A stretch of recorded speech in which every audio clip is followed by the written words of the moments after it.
મિત્રો આપનું સ્વાગત છે ફર્નિશિંગ ગુજ્જુ પર। જો તમે બાળકોના રૂમ માટે એક લાઇટ વેઇટ એટલે કે વજનમાં હળવો અને લુકની અંદર બહુ એટ્રેક્ટિવ હોય એવો પ્લાસ્ટિકનો કબાટ ગોતતા હોય તો મિત્રો આ વિડીયો તમારા માટે છે, કારણ કે આ વિડીયોની અંદર આપણે અનબોક્સ કરવાના છીએ સેલો કંપનીના નોવેલ્ટી ફેરી મેજિક બિગ સ્ટોરેજ કેબિનેટ। જો આ પ્રકારના બોક્સની અંદર આના પાર્ટ્સ છે પેક આવે છે, આને આપણે ઘરે ઇન્સ્ટોલ કરવા પડે। આરામથી તમે આને ઇન્સ્ટોલ કરી શકો। પઝલ આવે એ જ રીતના આને ઇન્સ્ટોલ કરવાના હોય, જે રીતના બાળકોની પઝલ ફિટ થતી હોય એ જ રીતના ફિક્સ થશે। ઇઝી એસેમ્બલી છે। જ્યારે બોક્સ ઓપન કરીએ ત્યારે આ ટાઈપનું એક મેન્યુઅલ એમાંથી નીકળે છે। મેન્યુઅલમાં લખેલું હોય છે કે કઈ રીતના આ કબાટને ઘરે ફિક્સ કરવો, પરંતુ મિત્રો આ વિડીયો તમે જોતા હશો તો મેન્યુઅલ વાંચવાની તમારે જરૂર નહીં પડે, કારણ કે આ વિડીયોની અંદર આપણે આખા કબાટને ફિક્સ કરીને બતાવવાના છીએ કે તમે ઘરે કઈ રીતના તમારી જાતે આ કબાટને ઇન્સ્ટોલ કરી શકો। સૌથી પહેલા મિત્રો આની અંદર જે પાર્ટ્સ આપેલા છે એને આપણે બહાર કાઢીએ બોક્સમાંથી।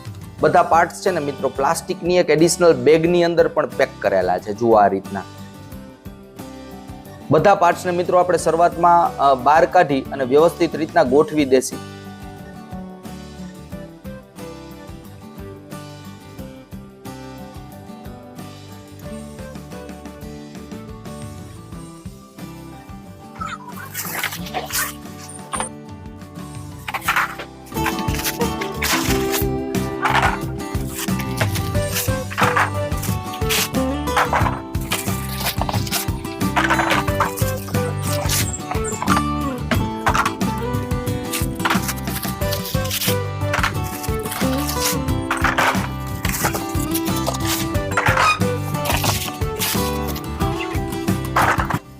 મિત્રો બોક્સમાંથી બધા પાર્ટ આપણે બહાર કાઢી લીધા છે।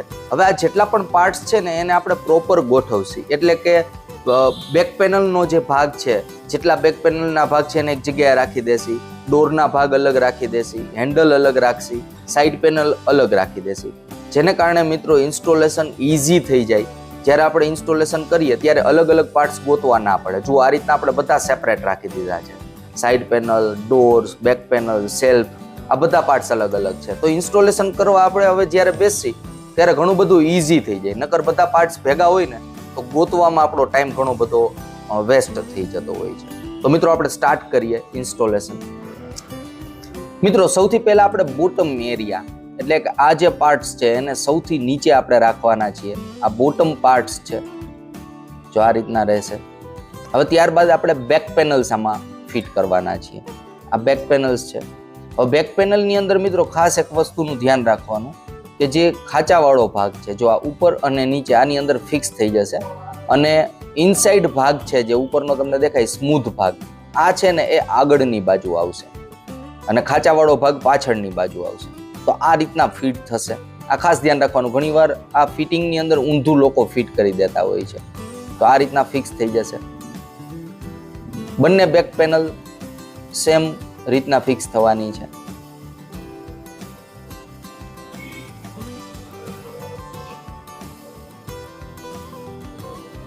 ત્યારબાદ મિત્રો આપણે સાઈડ પેનલ ફિક્સ કરવાના છીએ। સાઈડ પેનલની અંદર જે ખાંચાવાળો ભાગ છે અથવા આ જે વોલ આપેલા છે એ ઇનસાઇડ આવશે અને સ્મૂથ ભાગ છે એ બહારની બાજુ આવશે। એ ખાસ ધ્યાન રાખવાનું, કારણ કે જે બેક પેનલમાં ઊંધું હતું અને આમાં પણ અલગ છે। બેક પેનલમાં સ્મૂથ ભાગ છે અંદરની બાજુ આવતો હતો, જ્યારે આમાં ખાંચાવાળો ભાગ અંદરની બાજુ આવશે।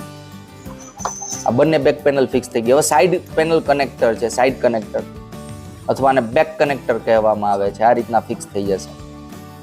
હવે આ બંને સાઈડ કનેક્ટર છે, અને આપણે થોડું ઓપન રાખશી, જેને કારણે આગળના ડોર ફિક્સ કરીએ ત્યારે આપણે ફાઇનલ ફિક્સ કરી આપશે।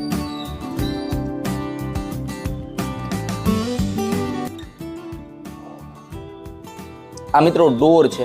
હવે ડોરમાં જો નીચે લખેલું જ આપે છે કે લેફ્ટ ડોર છે કનેક્ટર, રાઈટ ડોર કનેક્ટર, અહીં સ્ટોપર પણ આપેલી છે, કારણ કે આ જે ડોર છે એને આપણે લોક પણ કરી શકવાના છીએ પ્લાસ્ટિકના કેબિનેટને।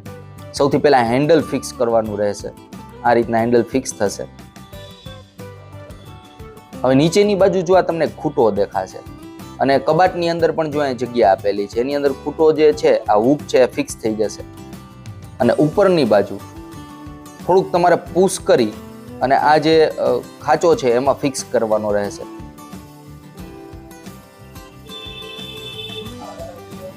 હળવું પુશ કરશો તો પણ આ ફિક્સ થઈ જશે.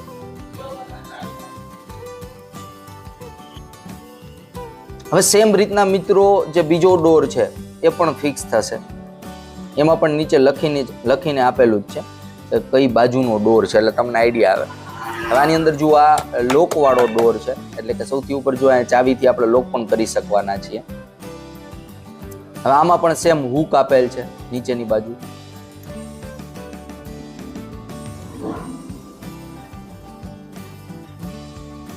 હળવું પુશ આપીએ એટલે આરામથી આ ફિક્સ થઈ જશે. મિત્રો ઓલમોસ્ટ બંને ડોર ફિક્સ થઈ ગયા છે, એટલે કે અડધો કબાટ બનીને રેડી થઈ ગયો છે. હવે આપણે પાછી બેક પેનલ્સ ફિટ કરવાના છીએ.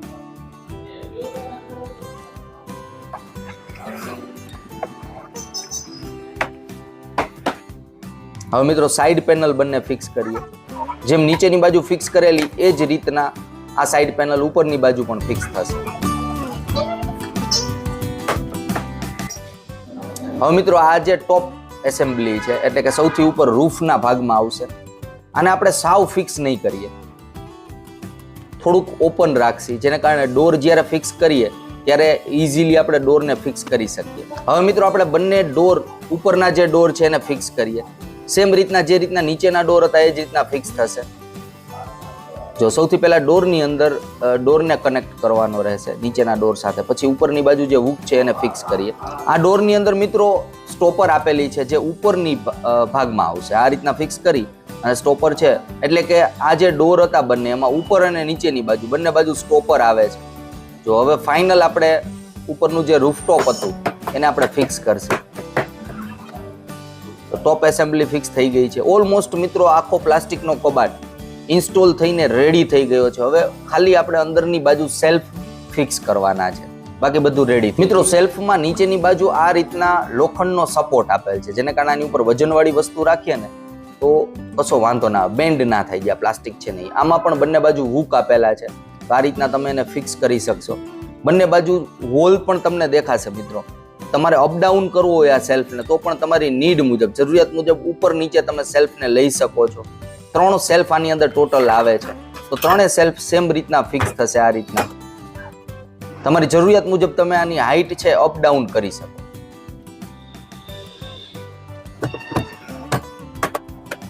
મિત્રો આખો પ્લાસ્ટિકનો કબાટ બનીને રેડી થઈ ગયો છે. લુકની અંદર એટ્રેક્ટિવ લાગે છે. પ્લસ આ કી આપેલી છે, જુઓ ચાવી આપેલી છે. આને લોક કઈ રીતના કરવો, સૌથી પહેલા ડોરને ફિક્સ કરી ઉપર અને નીચે બંને બાજુથી સ્ટોપર બંધ કરી દેવાની. ત્યારબાદ બીજો આખો જે ડોર છે એને પણ ફિક્સ કરી અને તમે લોક કરી શકો. આને બહુ ઈઝી છે. પરંતુ મિત્રો આ પ્લાસ્ટિકનો કબાટ છે, તો આની અંદર વેલ્યુએબલ વસ્તુ એટલે કે સોનું છે, પૈસા છે, આવી બહુ કિંમતી વસ્તુ આની અંદર ન રાખવી જોઈએ. લોક છે તેમ છતાં પણ પ્લાસ્ટિકનો છે તો આરામથી તૂટી પણ શકે, તો વેલ્યુએબલ વસ્તુ આની અંદર ન રાખવી જોઈએ. પ્લસ મિત્રો આ વર્જિન પ્લાસ્ટિકમાંથી બનેલો છે, તો આની ઉપર ઊધીની કોઈ અસર, વાતાવરણની કોઈ અસર નથી થવાની, આમાં ઊધી થવાની નથી. પ્લસ પાણી હોય એટલે કે મોઇશ્ચર કે આ બધું રૂમની અંદર આવતું હોય તો પણ આને કશું થવાનું નથી. અને લાઇટ વેઇટ છે, વજનમાં હળવો છે, તો બાળકોના રૂમ માટે, સ્ટડી રૂમ માટે, લિવિંગ રૂમ, બેડરૂમની અંદર, કિચનની અંદર અલગ અલગ જગ્યાએ મિત્રો તમે આ પ્લાસ્ટિકના કબાટને યુઝ કરી શકો છો. લુકમાં એટ્રેક્ટિવ છે. અને આની ઉપર જે સ્ટીકર છે એ સ્ટીકર નથી, જ્યારે કબાટ બનતો હોય ત્યારે જ એની ઉપર આ પ્રિન્ટ થયેલું હોય છે, તો આની લાઈફ પણ ઘણી બધી મળવાની છે. આ સ્ટીકર નથી કે જે ઇન ફ્યુચર ઉખડી જાય. ઉપર જે તમને કાર્ટૂન કેરેક્ટર દેખાય છે. કબાટમાં સૌથી નીચે અહીંયા સ્પેસ આપેલી છે, તો તમારે આને ઇઝીલી ક્લીન કરવો હોય તો આરામથી આને ક્લીન પણ કરી શકો. અને લાઇટ વેઇટ છે, તો વજનમાં બહુ હળવો છે. એક જગ્યાએથી ઉપાડીને બીજી જગ્યાએ રાખવો હોય તો પણ રાખી શકો.